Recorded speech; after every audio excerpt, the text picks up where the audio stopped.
today I'm going to talk to you about the evolution of marketing. Okay, so 3 main topics I'm going to cover today: the history of marketing, how it's changed, and how we got to where we are today. I'm going to cover inbound marketing and some tactics that you can use. And then I'm actually going to get very practical and go through 2 case studies that we used at HubSpot to double our leads from our blog, and also to nurture those leads to qualified leads for our sales team.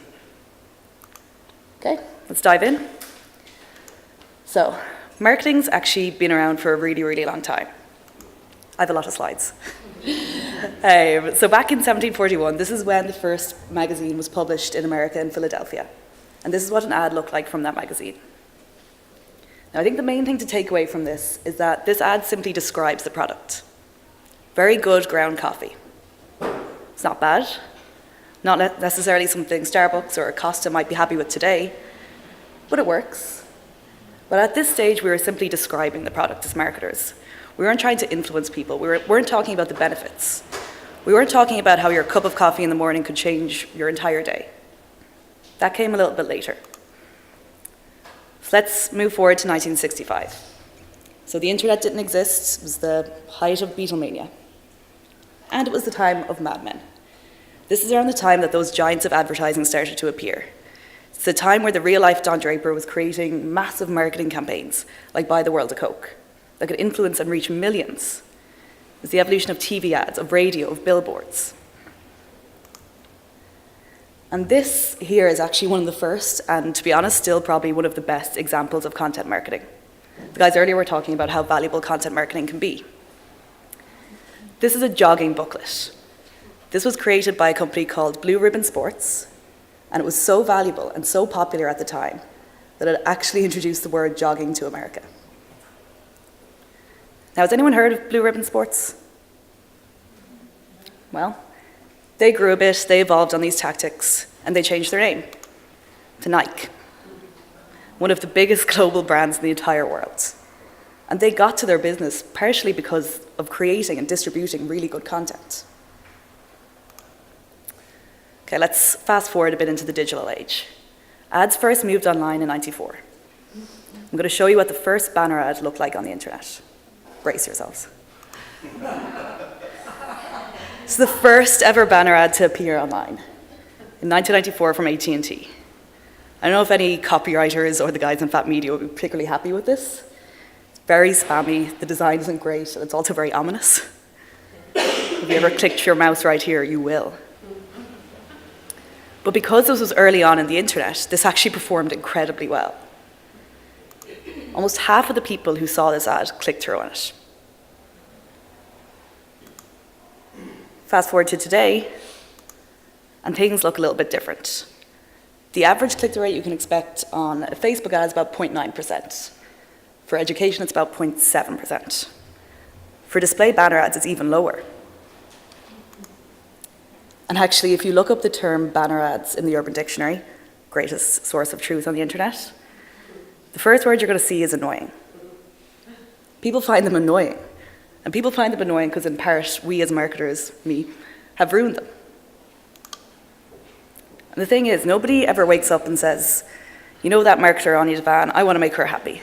So this morning I'm going to wake up, I'm going to look at one of her ads on Facebook, going to download some content, sign up for a demo, and purchase HubSpot. Nobody ever does that. Your prospects don't know they're in a funnel. So why do we wake up and say, let's make an ad? And unfortunately, this is what a lot of consumers think of when they hear the word marketing. They think of these intrusive, annoying pop-up ads. And this is what we do as marketers. We see a channel that works, we all jump on it, like that first ad we saw in '94, and then they become ruined for our audience. And because technology is advancing, our audience don't necessarily need to see this anymore. So I think there was like 600 million downloads of ad blocking software last year. Google, the company who's made part of its $1 trillion revenue from ads, has its own ad blocking software. This is a blog post from my CMO, Kip Bodner, and this is what he calls scorched earth marketing. He says, this is why marketers can't have nice things, because we ruin them. And this just doesn't work anymore in today's world. Today, the buyer has all the power. They have all the information and everything they could ever want at their fingertips. So the old marketing playbook that worked back in 1741 that worked when the internet was first invented. It just doesn't work anymore. We need to stop interrupting people. Because, as I said, buyers are now getting better at screening us out. So this says that 86% of people skip TV ads. So a massive percentage of people who aren't even watching TV. They're watching Netflix. I don't even have a desk phone on my desk at HubSpot, so if you want to ring me there, you actually can't. And not only are buyers getting better at screening us out, but we actually have a lot of noise to compete with. If there's anyone here who doesn't feel like they work in a really competitive or really saturated market, I would love to hear from you. So this is something that we look at a lot in HubSpot. This is all the companies in the MarTech landscape. So when I was trying to make this point about how much competition we have, I actually found it really hard to try and find HubSpot to make this point. So let's zoom in. Any luck? Let's zoom in again. There we go. This is just to illustrate that your customers have never had more options than ever before. And often marketers are the ones tasked with driving growth, with driving traffic, leads, revenue. So how are we going to achieve those goals? Without just bombarding our audience with information like we have done in the past. Technology has changed and we need to catch up. Instead of interrupting people with unhelpful pop-ups, we need to be helpful. We need to attract instead of spam. And we need to be focused on the customer, not on ourselves and our goals. Okay, but how do we do that? I've talked a lot about things that don't work or what we shouldn't do, but what can we actually do to succeed? There's one high-level thing that's going to work across your entire marketing strategy. It's what we've built our business on at HubSpot. And that's targeted relevant content. When I say targeted relevant content, I mean things just like that study timetable that the guys at Fat Media were talking about earlier. That's so valuable. It's things like a template for planning an event like this, or a Facebook ad that shows you what factor sunscreen you should use on your kids this summer. It's helpful and it solves your audience's challenges. And it works. Targeted content actually sees a 19% lift in sales opportunities and conversions for your business. So that brings me to inbound marketing. So what is inbound marketing? Well, it's pretty simple. It's the opposite of outbound. Outbound is cold calling. It's calling at 6 o'clock because we know people are going to be at home with their kids having dinner. It's cold outreach emails with no relevance. It's advertising that's completely irrelevant to your needs and what you're interested in. It's interruption, and it's focused on the seller. Inbound is pretty much just the opposite. It's calling when someone visits your pricing page. It's relevant emails when you've signed up to download some content. It's content and free tools. It's attraction, and it's focused on the buyer. And this is what the inbound funnel looks like. We attract visitors, convert leads, and close customers. We attract using things like SEO and blog content, convert using things like email nurturing and on-site chat, and close customers using automation for our sales team, case studies, everything like that. Okay, I'm going to spend a bit of time on the attract phase. One of the biggest ways to attract, as you might guess, because I keep rambling on about it, is with content. So for your inbound strategy, your blog is really the cornerstone of your inbound strategy. Not only is it going to display you as a thought leader in your industry, which you are, but it's also going to ensure that you get found when people are searching for things similar to your product or service. When people are searching for things like, how do I train my sales team? There's a bunch of other stuff you can do. The amount of content you can create is limitless, and the types are limitless as well. These are just a couple of different ideas. Things like photos, videos, they can be useful. They're more snackable, more digestible. You can share those out in social. And then you can go for meatier content like presentations, ebooks, software and free tools. I'm going to show you some examples of these. The last two are things you can put behind a lead gen form or gate them in some way so you can actually generate leads from your content. But creating good content isn't actually the full story. I have a great VP in Dublin called Kieran Flanagan. He's an amazing marketer, and the biggest thing that he's ever taught me is that the amount of time and resources you put into creating a piece of content, you should put the same amount into figuring out how to distribute that content. I'm sure everyone's here been in a situation where they create a really great blog post or a really great video, and then nobody sees it. It's so disheartening. So it's simple. If you spend 10 hours creating an ebook, spend 10 hours creating a distribution plan. You should treat every piece of content like it's a mini product launch. Okay, so we know content's important, but what actually makes good content? Well, we've got an equation for that. Inspiration by empathy by utility is quality content. You have to motivate your audience. You have to inspire them. I think a good example of this are the tasty videos you see on Facebook of like all the crazy food stuff you can make. Makes you want to run out and create a Kinder Bueno Ferrero Rocher cheesecake thing. Or these lunchbox hacks. It really inspires your audience. It motivates them. It wants them to get involved. You need to understand your audience's challenges. This is a piece of content that's really relevant to me because it talks about how the single biggest threat to your content marketing is your own content marketing. They're addressing my exact challenges and needs. And finally, it needs to be useful. Some shameless plugs here, but this is a free tool we created at HubSpot. You put in a few different key terms that you want to write about, and it's going to generate some suggested blog topics for you. This is incredibly useful for people who are struggling to think about what to write or starting with content marketing. So all these things to say that you don't really decide what quality content is. Your audience does. If your audience is inspired, if they feel like you understand their challenges, and if they find it useful, that's quality content. Okay, some examples of some good content. So the first is some budget templates from HubSpot. So before I actually worked at HubSpot, I was a customer for a couple of years and a fan for a couple of years before that. And I always say that HubSpot's been helping me do my job and grow my career years before I even joined the company. And that's because HubSpot understand that as a marketer, they could create so much content to help me do my job better. They understood that as a marketer, especially in a smaller company, your boss expects you to know everything.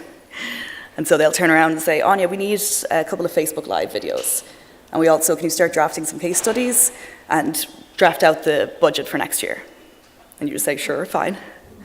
And go off to HubSpot where we've got content, templates, guides, tools for all of those things. Really, really valuable to me as their target audience. The long-term employment plan for them.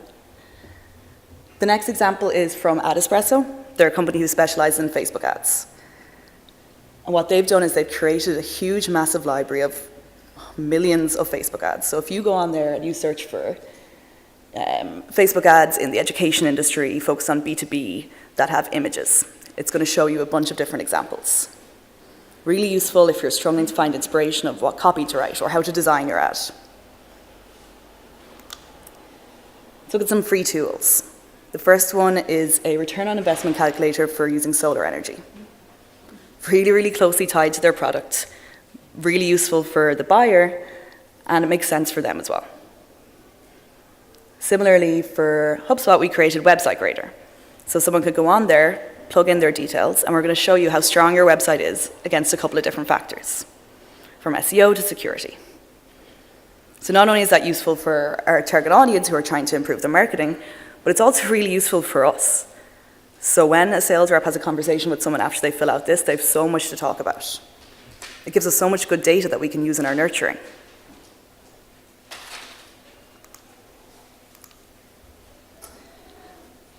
And we don't just create content because it's really valuable for our audience. We create it because every piece of content is a chance to get found.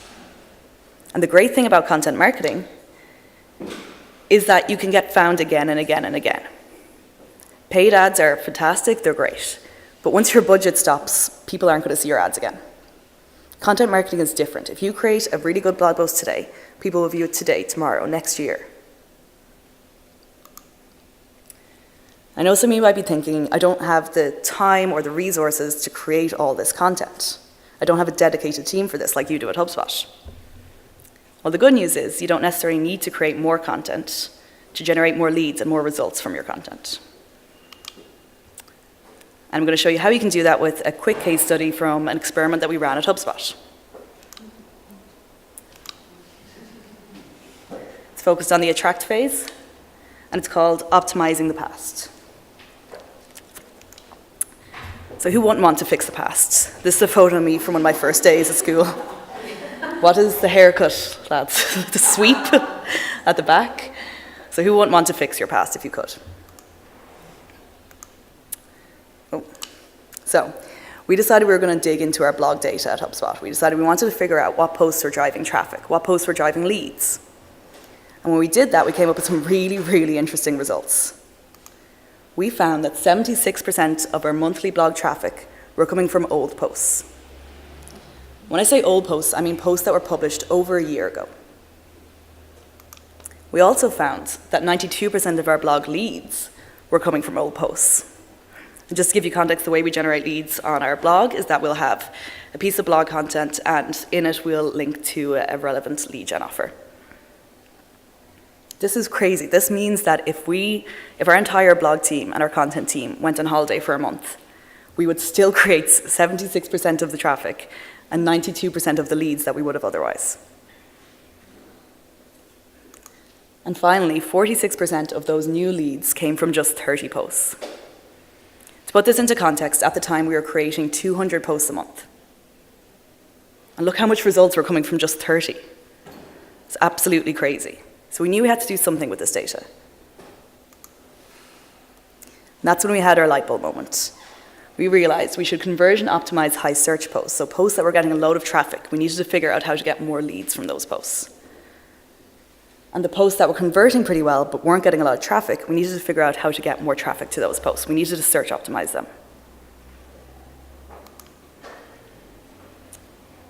So we had to figure those two things out.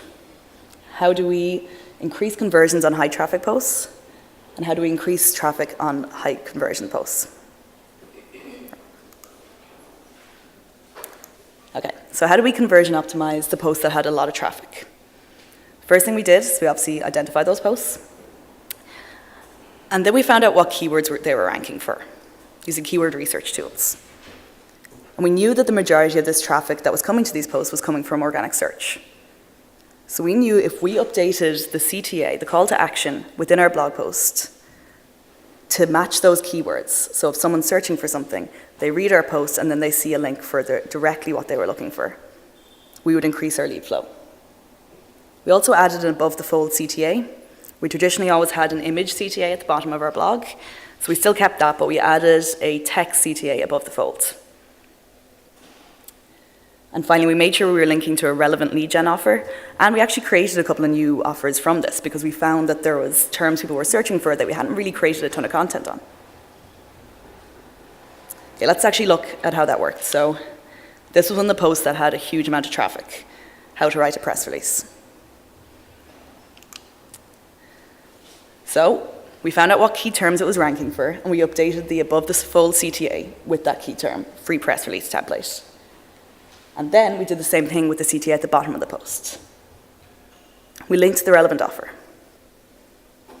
Did it work? It did. We saw a 240% increase in conversions after we made these changes. This was absolutely huge. This had a huge impact and required very little effort from us. As a marketer, you're always trying to figure out how you can have the most impact, how you can drive the most results. And this was so much faster than creating another blog post. Now this is a huge part of our blogging team strategy. And at scale, conversion optimizing those posts actually doubled our leads from high traffic posts. Just a couple of small tweaks and we doubled our lead flow. Okay, let's look at the flip side. So we all know how drastically click-through rate goes when you go to page 2 of Google. Someone once said, nobody knows who, the best place to hide a dead body is page 2 of Google. Okay, so how do we search engine optimize the posts that were converting pretty well, but we weren't getting a lot of traffic to them? Well, we identified posts that we thought we'd be able to rank for. We updated the post to make sure its information was up to date, it was relevant, it was fresh. We applied some basic SEO practices, just tweaked a few things if we hadn't done a good job before. And then the biggest thing that we did is we republished it as new.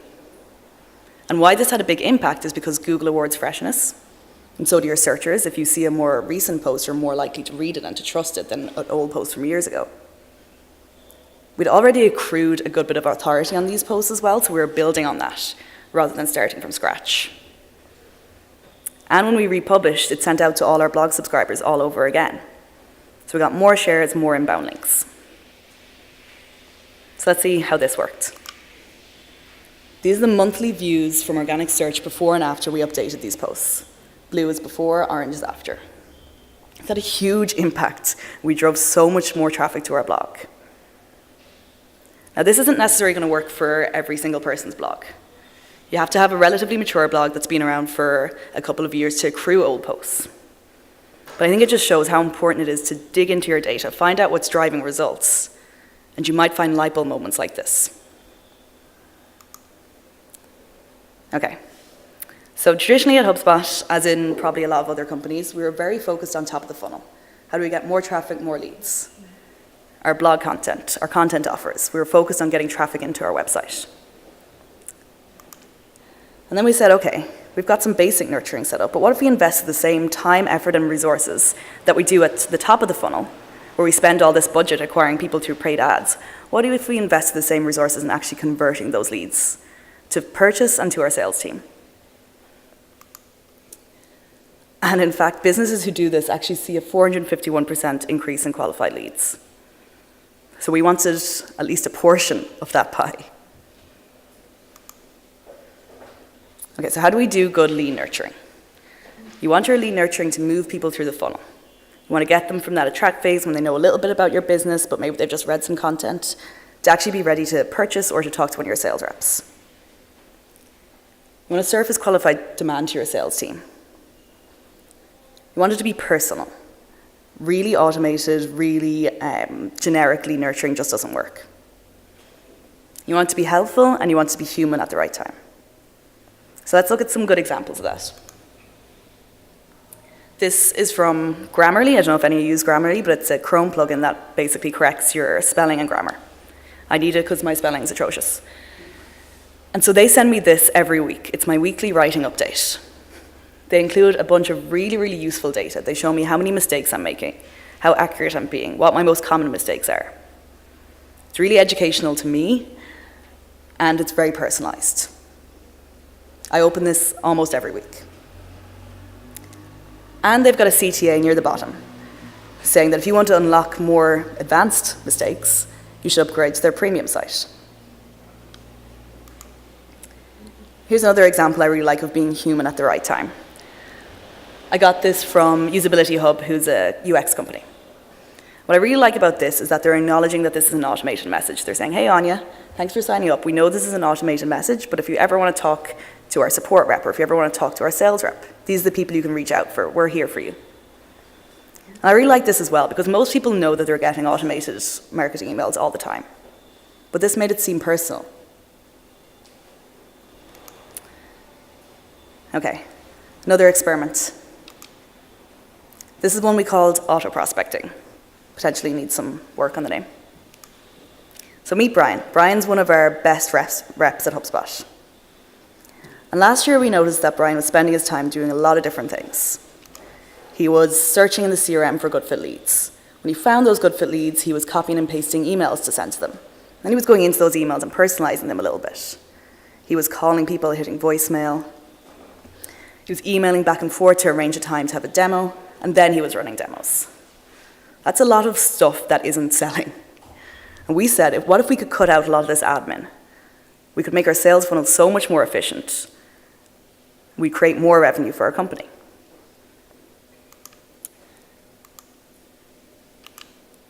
So that's where we thought, let's start sending relevant automated emails on behalf of our sales reps.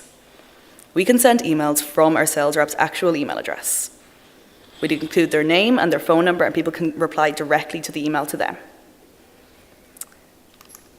And this has the effect that it means that reps aren't spending their time trying to connect with prospects. They're not emailing back and forth trying to arrange a meeting. They can do what they do best, sell, and you've got a happier, more productive sales team, which means more commission, more money for everyone. Thing is, when we pitched the idea to our sales team that we were going to send emails on their behalf, they were fairly a little bit concerned. And they had right to be concerned because there's some really shitty examples of this out here. I don't know if everyone's going to be able to read this, but I can read a bit of it. This is one that my colleague Emma received recently. It says, "Hey Emma, I don't want to keep bombarding you with emails. However, I haven't heard back from you, and maybe it's one of these 4 reasons. You found a different partner, now's not the best time to talk, you've fallen and can't get up. Please let me know what one it is, because I'm worrying it's number 3. So what really struck me about this is that it's a complete cold outreach. There's no trigger, there's no reason they're reaching out to Emma. It's not particularly personal. They try to add some humor in there, but it kind of comes across a little bit disingenuous, to be honest, because you don't know this company. And if Emma does want to talk, she has to email them back and say, I've got 10 minutes this day, and then they're going to have to say, oh, that doesn't work. Needless to say, she didn't follow up. This is a particularly bad one as well. It's quite sneaky. So what they've done here is they've actually edited the subject line to make it look like these people are on a thread already. Now, we don't want to do that. It's fine to automate our emails, that's fine, prospects expect it, but we don't want to be blatantly lying to them or really trying to trick them or fool them. It's going to lose trust, and your sales team would hate it. And this is one I actually got this week when I was building this presentation. It says, hey Áine, our website continues to pique the interest of marketing personas across the globe. We've grown our traffic. This is so focused on the seller. It's nothing, like, I don't care if you've grown your traffic. Tell me how I can grow my traffic. Tell me how I can achieve my goals. I didn't follow up with this one either. Okay, so how do we make sure we don't make these mistakes? How do we do it well? First thing that's going to help you be more human in your automation is to consult your humans. Consult your sales team. We got a bunch of our reps in a room, did some focus groups, showed them some draft copy. Then we looked at some of the emails they send out to prospects. This not only got buy-in from our sales team, but it also made sure that we had some really, really good content to send out. We also made sure any email we were sending was trigger-based. So someone had viewed a pricing page, they downloaded some content, it was relevant. And finally, we had to add value. You have to give people something they want, whether it's a piece of content or a case study. So this is how it works. So traditionally, a prospect would have filled out a demo form at HubSpot. Brilliant, great. Sales rep would have got a notification and we would have said, marketing, job done. Happy, delighted. However, we noticed that our sales reps were having to go back and forth trying to connect with prospects. They're busy people, they're running other demos. They're in meetings, they're on calls, maybe someone requests a demo just after they've left the office. And we, as robots, using automation, could be faster than humans. So now when someone fills out a demo form on HubSpot, we trigger this email.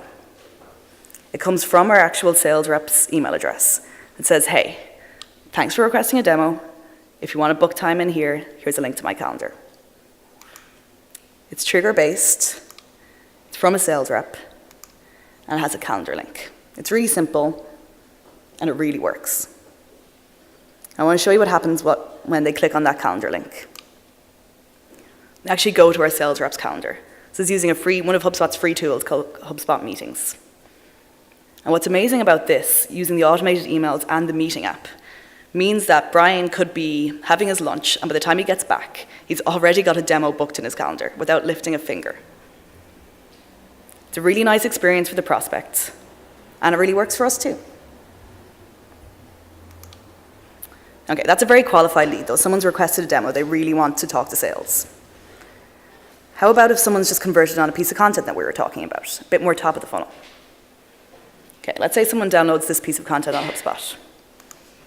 We're going to enroll them in a contextual nurturing flow. We're going to have some emails come from marketing, they're going to be like highly designed, really beautiful. We'll have some emails coming from our sales reps, like this. Again, it's really simple.